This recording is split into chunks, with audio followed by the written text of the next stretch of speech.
Brothers, good morning brothers. ఇప్పుడు చెప్పబోయేటువంటి ఈ విషయాన్ని ప్రతి ఒక్కరూ పూర్తిగా అయిపోయేదాకా వినండి.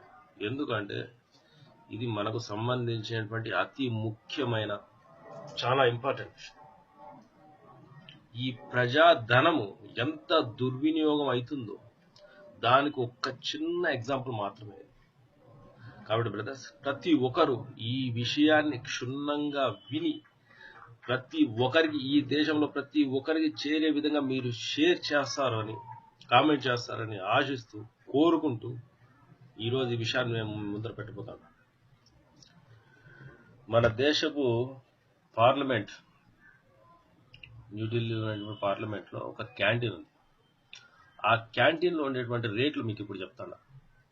టీ 1 రూపాయి, సూప్ 5 రూపాయలు, దాల్ అంటే పప్పు 1.5 రూపాయి, మీల్ అంటే అన్నం 2 రూపాయలు, చపాతీ 1 రూపాయి, చికెన్ 24 రూపీసు, దోశ 4 రూపాయలు, వెజ్ బిర్యానీ 8 రూపాయలు, ఫిష్ 13 రూపాయలు, ఫ్రూట్ సలాడ్ 7 రూపీసు, పాయసం 5 రూపాయలు.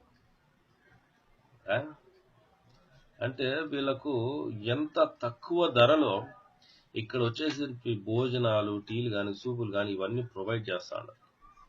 అంటే ఇది ఒక సబ్సిడీలో మీకు ఇస్తాడు. సబ్సిడీ కావాల్సింది ఎవరికి? బీద వాళ్ళకు, ఆర్థికంగా వెనకబడిన వాళ్ళకు, అభివృద్ధి రేఖకు దిగున ఉండే వాళ్ళకు.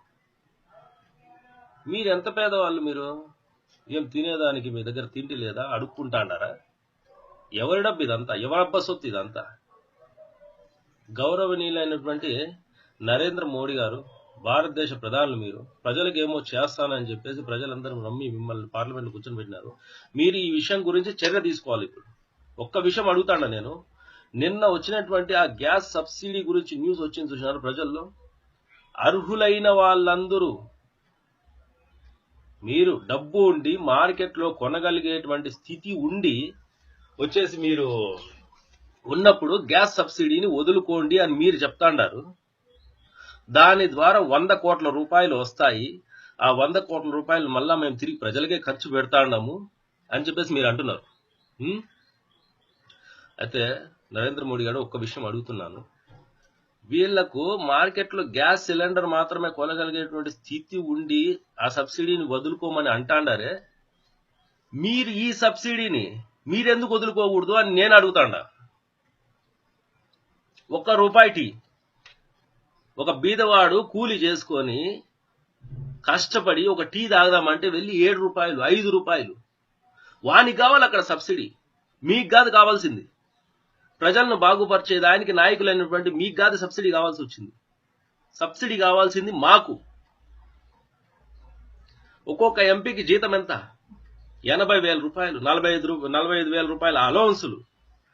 ఒక్కొక్క రోజు పార్లమెంట్కి పోతే 2,000 రూపాయలు మళ్ళా స్పెషల్గా.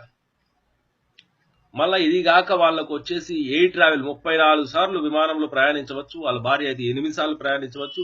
ఏసీ రైల్లో ఫస్ట్ క్లాస్లో వాళ్ళు ఎన్నిసార్లు అయినా వెళ్ళవచ్చు. టెలిఫోన్ బిల్లు ఫ్రీ, నీటి bill free, current bill free, accommodation free. దాని తర్వాత కారు కొనుక్కోవాలంటే 4 లక్షలు. కాన్స్టిట్యూషన్ అభివృద్ధికి మళ్ళా వేరే ఫండ్. ఆ ఫండ్లో మీరు ఎంత ఖర్చు పెడతారు, లేకపోతే ఎవరికి ఖర్చు పెడతారు అది ఎవరికి తెలియదు. ఎక్కడ పేదవాళ్ళయ్యా మీరు?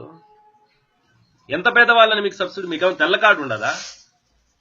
కూలి చేసుకుంటాడారా? మీకెందుకు ఈ సబ్సిడీలు? మీరు అడిగే వాళ్ళు లేరనా? దీనికి వచ్చేసి ప్రజలకు మీరు సమాధానం చెప్పాలన్నా వద్దా? సిగ్గు లేకుండా శాసనసభలో ఎంపీలకు, ఎమ్మెల్యేలకు జీతం పెంచాలంటే సిగ్గు లేకుండా ఈ మాదిరి మీరందరూ చేతులు ఎత్తినారే జీతం పెంచాలని చెప్పేసి. ఆ బిల్లు ప్రవేశపెట్టినప్పుడు ప్రతిపక్షము, విపక్షము, స్వపక్షము, ఆ పార్టీ, ఈ పార్టీ, ఏ పార్టీ అని తేడా లేకుండా అందరూ సిగ్గు లేకుండా ఇట్లా చేతులు పైకి ఎత్తినారే. సిగ్గుండక్కర్లా మీకు? ప్రజలు ఇక్కడ ఎంత కష్టాలు పడతా అంటే వాళ్ళకి వచ్చేసి వాళ్ళకి ఏదైనా బిల్లు పెట్టినప్పుడు మీరు కొట్టుకొని చేస్తారు, కుర్చీలు ఇసుకుంటారు, ఒకరికొకరు చెప్పులు చూపించుకుంటారు. మీరు రౌడీలా?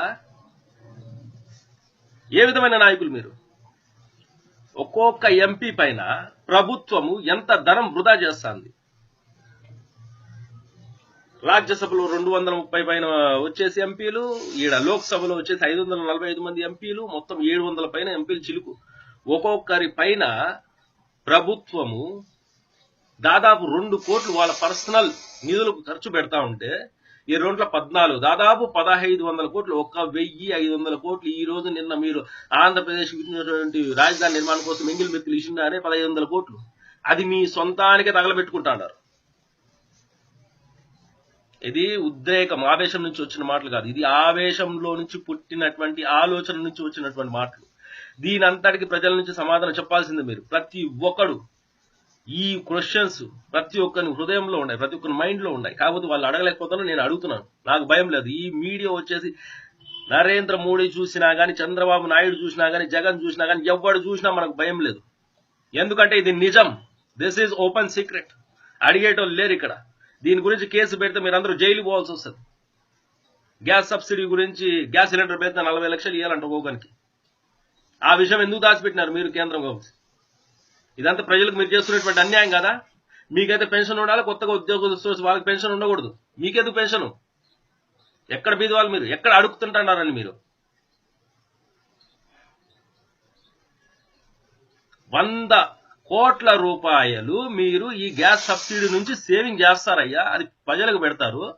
మీరు పెట్టేటువంటి 1500 కోట్లలో నుంచి మీ ఖర్చులు తగ్గించుకొని, మీ ప్రయాణాలు తగ్గించుకొని, మీ టెలిఫోన్ బిల్లులు తగ్గించుకొని, మీ పెట్రోల్ ఖర్చులు తగ్గించుకొని, మీ దుబారా ఖర్చులన్నీ తగ్గించుకొని, వాటిలోంచి సగం డబ్బును సేవ చేసి ప్రజలు పెట్టినా అది 700 కోట్లు అవుతుంది. ప్రజల నుంచే వాళ్ళని పిండి వసూలు చేయాలని చూస్తుంటారే. మీరెందుకు ఖర్చులు తగ్గించుకోరు అని నేను అడుగుతున్నాను ఇక్కడ. బ్రదర్స్, మై డియర్ బ్రదర్స్, ఒక్కసారి బాగా ఆలోచించండి. మనం ప్రశ్నించనంత వరకు, మనం పరిష్కరించుకోనంత వరకు వీళ్ళ ఆటలు ఇదే విధంగా కొనసాగుతుంటాయి. వీళ్ళ ఆటలు ఈ విధంగా కొనసాగడానికి వీలు లేదు. కాబట్టి ఒక సరికొత్త రాజకీయానికి మనం శ్రీకారం చుడతాం. అదే youth party of India. Just come and join us. ఇట్లాంటి ఎన్నో ఇష్యూలు ఉన్నాయి. Tomorrow I will discuss about the state Andhra Pradesh issue. Be ready brothers. జై హింద్.